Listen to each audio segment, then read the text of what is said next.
So I just want to say, I posted a video about this car, and I got so much hate saying that this car sounds bad, that it has a knocking sound, that I should delete the video.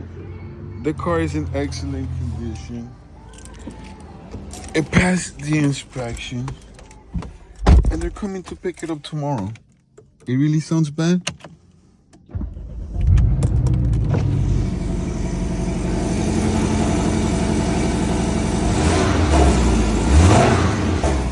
It sounds bad. I should delete it, right?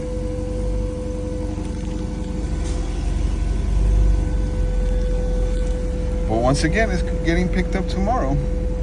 So I don't know. Always get your car inspected even if it sounds bad.